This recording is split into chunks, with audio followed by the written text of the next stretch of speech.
సరే, ఈరోజు గన్నవరం పేరు చెప్తే వంశీ గుర్తొస్తాడు పొలిటికల్గా. గన్నవరం అంటే వంశీ, వంశీ అంటే గన్నవరం, ఒక బ్రాండ్ ఉండేది ఇంతవరకు.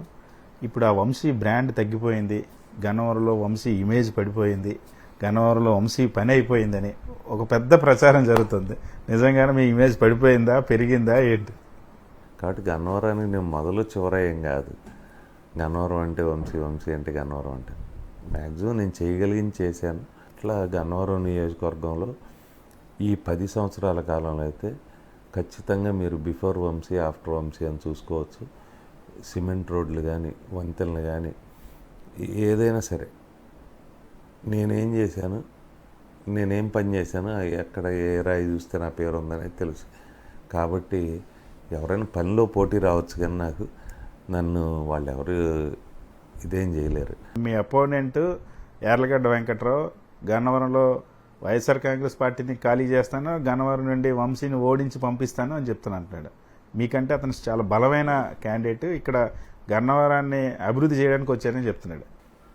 ఏదో ఊరు ఎక్కడో ఒక అవుట్సోర్సింగ్ ఏజెన్సీ పెట్టి చిన్నపిల్లలు చదువుకున్న వాళ్ళకి ఉద్యోగాలు ఇప్పించి, ఆ ఉద్యోగాలు ఇప్పించిన దాంట్లో కమిషన్ తీసుకొని, దీన్ని తెలుగులో వేరే పదం అంటారు, అవన్నీ చెప్పడం నాకు ఇష్టం లే. అవుట్సోర్సింగ్ ఏజెన్సీ అవునా కదా? వీళ్ళు ప్రొడ్యూసర్స్ కాదు, ఉద్యోగాలు సృష్టించే వాళ్ళు కాదు, మ్యానుఫ్యాక్చరర్స్ కాదు, వీళ్ళ కన్సల్టెన్సీ. పిల్లలకు ఉద్యోగాలు ఇప్పించి 10,000 జీతం వస్తే వాళ్ళకి 8,000 ఇచ్చి 2,000 కటింగ్ పెట్టుకొని ఆ 2,000 వాళ్ళ దగ్గర నుంచి తీసుకుంటారు. లేకపోతే ఒక 20,000 జీతం వస్తే ఓ 15,000 ఇచ్చి పిల్లలకి 5,000 రూపాయలు వాళ్ళ జీతం తీసుకుంటారు. అది కన్సల్టెన్సీ ఏజెన్సీ. కాబట్టి వాళ్ళు ఏం చెబుతారంటే ఇక్కడ చాలామందికి మేము అన్ని ఉద్యోగాలు ఇప్పించాం, ఇన్ని ఉద్యోగాలు ఇప్పించామంటే వీళ్ళు నిజంగానే ఓ అంబానీనో లేకపోతే టాటా గ్రూపో, కిర్లోస్కర్ గ్రూపో అనుకునే ప్రమాదం ఉంది. కానీ మిమ్మల్ని ఓడించి భువనేశ్వరి గారికి కానుకగా ఇస్తానని చెప్పి యార్లగడ్డ వెంకట్రావు అంటాడు. నన్ను ఓడించాల్సింది గన్నవరం ప్రజలు కదా, వెంకట్రావు కాదు కదా. వెంకట్రావు కాదు, గన్నవరం ప్రజలు ఓడించాలి. డెమోక్రసీలో ఎప్పుడూ కూడా it is of the people, for the people, by the people. Larger ఇంట్రెస్ట్లో ఉన్న పబ్లిక్ ఓడించాలి. అంతే తప్పితే వెంకట్రావు కాదు. వెంకట్రావుకి ఒకటే ఓటు ఉంటుంది, నాకు వల్లభనేని వంశీకి కూడా ఒకటే ఓటు ఉంటుంది. మమ్మల్ని గెలిపించిన ఓడించిన ప్రజలు. కాబట్టి అంత ఎక్కువ ఊహించుకోవటం మెగలోమానియాక్స్ అంటారు వీళ్ళని. అంటే నేను అది చేసేయగలను, ఇది చేసేయగలను, అది పేగలను, ఇది పేగలను అనుకునే వాళ్ళని అదో డిసీజ్ అనమాట, మెగలోమానియాక్స్ అని. కొంతమందిని మనం ఈ మధ్య చూస్తూ ఉంటాం, ఊగిపోతాం, మాట్లాడుతూ ఉంటారు, అది పీకుతాం, ఇది పీకుతాం, అట్లా మాటలు ఇవన్నీ. అది మీ ఇక్కడ మీటింగ్కి వచ్చి ఎర్ర పుస్తకంలోనే మీ పేరు రాసుకున్నాను అన్నాడు. మిమ్మల్ని కొడాలి నాని కడ్రాయర్తో పరిగెట్టిస్తానన్నాడు కదా లోకేష్.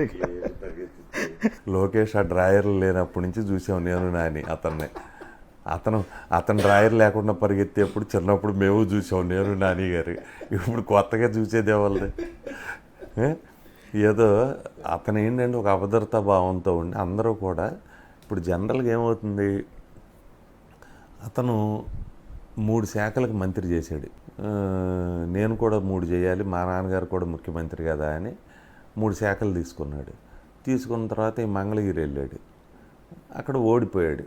ఓడిపోయిన తర్వాత అందరూ ఏంటంటే ఇదేంట్రా మనం ఏదో ఏనుగు అనుకున్నాం, ఏనుగు ఇట్లా పిత్తింది ఏంటి,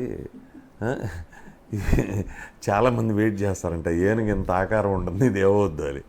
అట్లా లోకేష్ ఏంటి ఇట్లా అయిపోయాడు, మంగళగిరి వచ్చి ఓడిపోయాడు. ఇతను ఏదో ఈ తెలుగుదేశం పార్టీని నడుపుతాడంటే దీనికి ఏదో దిశ నిర్దేశం చేస్తాడు. ఎన్టీ రామారావు గారు మనవడు జూనియర్ ఎన్టీఆర్ని కూడా తోసేసి లోకేష్ను ప్రొజెక్ట్ చేస్తానంటే ఈడంత పెద్ద పోటుగాడు అయ్యి ఉంటాడు అనుకున్న వాళ్ళకి మంగళగిరి ఫలితం అనేది చాలా చేదు అనుభవం. కానీ అసెంబ్లీకి కూడా గెలవలేని అతన్ని ఏమంటారు ఇక అందరూ లోకేష్ పప్పు, లోకేష్కి మ్యాటర్ లేదు, లోకేష్కి మీటర్ లేదు, లోకేష్కి అది లేదు ఇది లేదని చెప్పేపాటికి లేదు నాకు మొత్తం నేను ఫైర్ బ్రాండ్ అని చెప్పుకోవడం కోసం ఈ ఎర్ర పుస్తకం కథ ఒకటి, గట్టిగా అరవటం ఒకటి, రాని తెలుగులో బూతులు ఒకటి, పిల్లిగడ్డం ఒకటి పెంచుకొని చంద్రబాబు గారిని ఇమిటేట్ చేయటం. అంటే రూపం, వేషం, భాష ఇదంతా కూడా ఎందుకు ఇమిటేట్ చేస్తున్నాడు, ఇదంతా స్క్రిప్ట్ నేను చెప్తా కావాలంటే.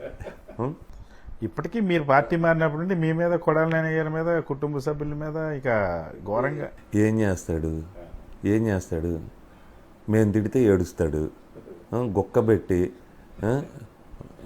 మళ్ళీ బోరున ఏడుస్తాడు.